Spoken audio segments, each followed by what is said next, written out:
ایرانی پاسداران انقلاب کے اسرائیل پر حملوں کی 16ویں لہر جاری ہے۔ درجنوں میزائل اور ڈرونز داخل ہے۔ تل ابیب، یروشلم اور حیفا میں سائرن بج اٹھے۔ مختلف مقامات پر دھماکے سنے جا رہے ہیں۔ لوگ خوفزدہ ہو کر بنکرز میں چلے گئے ہیں۔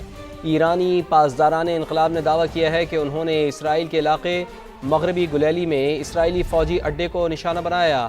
بنی بارک میں اسرائیلی آرمی کے بنیادی ڈھانچے پر بھی حملہ کیا گیا۔ آپ کو اس حوالے سے اپڈیٹ کریں کہ امریکہ اور اسرائیل کی جو دہشت گردانہ کارروائیاں ہیں، اس حوالے سے بھی خبر آپ تک پہنچا رہی ہیں۔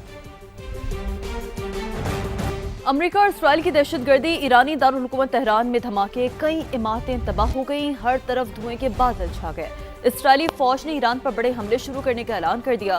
ایران کے میزائل لانچنگ پیڈ، دفاعی سسٹم اور انفراسٹرکچر کو نشانہ بنانے کا دعویٰ۔ گزشتہ روز صدارتی آفس اور سپریم نیشنل سیکیورٹی کونسل کی عمارت پر بھی بہت بڑا حملہ کیا گیا۔ ہمدان، اصفہان، شیراز، قم، یزد اور فارس شہر پر بھی شدید بمباری کی گئی۔ 5 روز میں شہادتوں کی تعداد 787 ہو گئی۔ پاسداران انقلاب کے 18 اہلکار بھی شامل ہیں۔ ہلال احمر کے مطابق 153 شہروں میں 500 سے زائد مقامات پر ہزاروں بم اور میزائل داغے جا چکے ہیں۔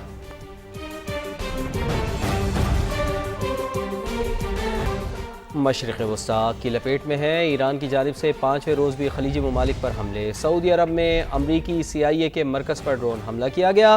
روسی میڈیا کے مطابق CIA مرکز میں آگ بھڑک اٹھی۔ دبئی میں امریکن قونصلیٹ کو ڈرون سے نشانہ بنایا گیا۔ دبئی میڈیا آفس کے مطابق حملے میں کوئی جانی نقصان نہیں ہوا۔ قطری وزارت دفاع کے مطابق العدید ایئر بیس پر بیلسٹک میزائل سے حملہ ہوا۔ حملے کے وقت ایئر بیس پر امریکی فوجی موجود تھے۔ پاسداران انقلاب نے بحرین میں بھی امریکی تنصیبات پر حملے کیے۔ بحرین کے فوجی ترجمان کے مطابق ایران کی جانب آنے والے 74 میزائل اور 92 ڈرونز کامیابی سے روکے۔ سعودی وزارت دفاع کے مطابق ملکی حدود میں داخل ہونے والے 9 ڈرونز کو تباہ کر دیا گیا ہے۔ اور ابھی آپ کو بتائیں کہ اہم اطلاعات آ رہی ہیں کہ سعودی ولی عہد شہزادہ محمد بن سلمان کے حوالے سے بھی ہم آپ کو آگاہ کریں گے، لیکن آپ کو ابھی ہم بتا رہے ہیں کہ امریکہ اور اسرائیل کی دہشت گردی جاری ہے۔ ایرانی دارالحکومت تہران میں بھی دھماکے سنے گئے ہیں۔ کئی طرح کی عمارتیں تباہ کر دی گئی ہیں۔ ایران کے میزائل لانچنگ پیڈز، دفاعی سسٹم اور انفراسٹرکچر کو نشانہ بنایا گیا ہے۔ سعودی ولی عہد شہزادہ محمد بن سلمان کی زیر صدارت کابینہ کا اجلاس، قومی سلامتی کے دفاع، شہریوں اور غیر ملکیوں کے تحفظ کو یقینی بنانے کا عزم دہرایا گیا۔ آپ کو اس حوالے سے بتا رہے ہیں کہ فیصلہ کیا گیا کہ قومی سلامتی کو یقینی بنانے کے لیے اور شہریوں کے تحفظ کے لیے جو اقدامات اٹھانے پڑیں گے اٹھائیں گے۔ آن لائن اجلاس میں خطے کی صورتحال کا جائزہ لیا گیا۔ سعودی کابینہ نے GCC ممالک پر ایرانی حملوں کو سنگین جرم قرار دیا۔ اعلامیے کے مطابق ان حملوں سے علاقائی امن و سلامتی اور خود مختاری کو نقصان پہنچا ہے۔ سعودی کابینہ کے اجلاس میں ایرانی حملوں کے بعد سعودی عرب کی حمایت کرنے والے ممالک کا شکریہ بھی ادا کیا گیا۔ اور اس کے ساتھ ساتھ اہم خبر یہ ہے کہ ایران کو نیا سپریم لیڈر مل گیا ہے۔ عرب میڈیا کے مطابق آیت اللہ خامنائی کے بیٹے مجتبی خامنائی ایران کے سپریم لیڈر منتخب ہو گئے ہیں۔ ایران میں رہبر اعلیٰ کا انتخاب 88 رکنی مجلس خبرگان کرتی ہے۔ ایرانی سپریم لیڈر آیت اللہ خامنائی کو مشہد میں امام رضا کے مزار کے احاطے میں سپرد خاک کیا جائے گا۔ علی خامنائی کی تدفین کا تہران میں تعزیتی اجتماع امام خمینی ہال تہران میں ہوگا۔ ایران کو جوہری اور بیلسٹک میزائل بنانے کی اجازت نہیں دیں گے، امریکی وزیر خارجہ مارکو روبیو نے واضح کر دیا۔ میڈیا سے گفتگو میں مارکو روبیو نے کہا کہ دبئی میں امریکی قونصل خانے کے پارکنگ ایریا میں ڈرون گرا، کوئی جانی نقصان نہیں ہوا، عملہ محفوظ رہا۔ تنازع کے آغاز کے بعد سے 9000 امریکی شہری خطے سے نکل چکے ہیں، مزید کو نکالنے کے لیے اقدامات کر رہے ہیں۔ امریکی سینیٹرز اور ارکان کانگریس نے ایران پر امریکی حملے پر سوالات اٹھا دیے ہیں۔ سینٹ میں بریفنگ کے بعد ڈیموکریٹ سینیٹرز نے فوجی کارروائی پر شفافیت نہ ہونے پر شدید تشویش کا اظہار کیا ہے۔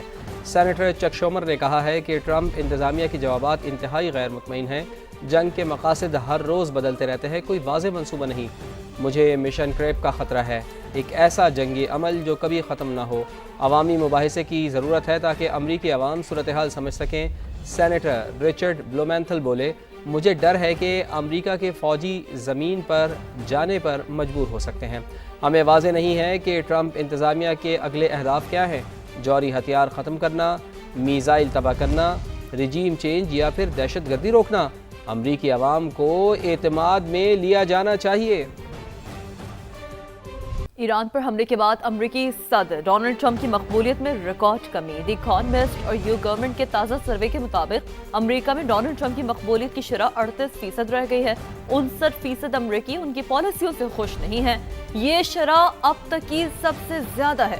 سروے 27 فروری سے 2 مارچ کے دوران کیا گیا۔ ماہرین کے مطابق اس ریکارڈ کمی سے ریپبلکن پارٹی کی مڈ ٹرم الیکشن کی حکمت عملی متاثر ہو سکتی ہے۔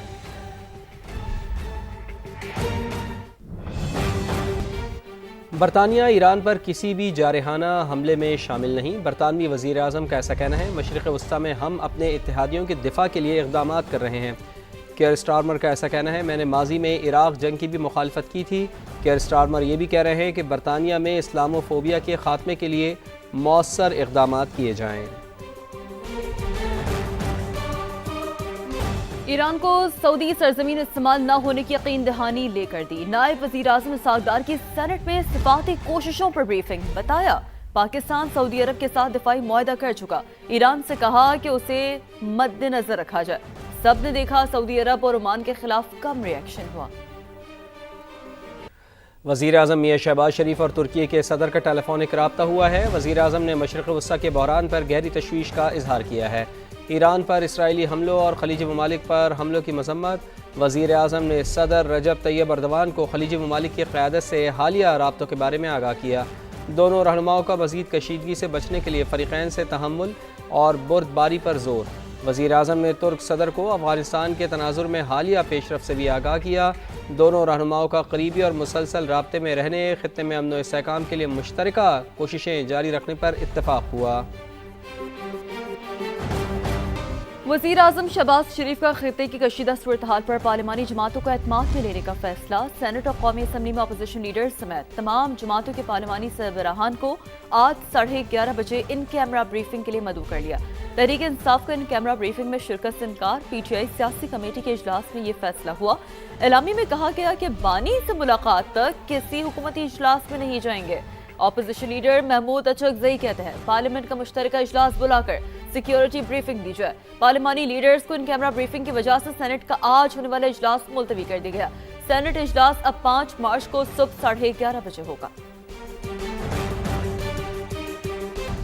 ایران، امریکہ اور اسرائیل کی جنگ، عالمی منڈی میں تیل کی قیمتوں میں اضافے کا سلسلہ جاری ہے۔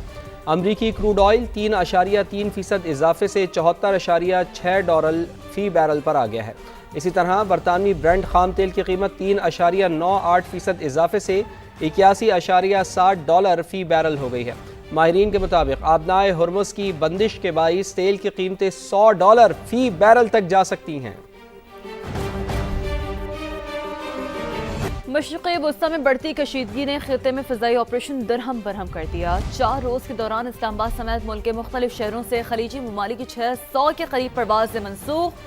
ہزاروں مسافروں کو پریشانی کا سامنا، ایئر لائنز کو کروڑوں روپے کا نقصان اٹھانا پڑا۔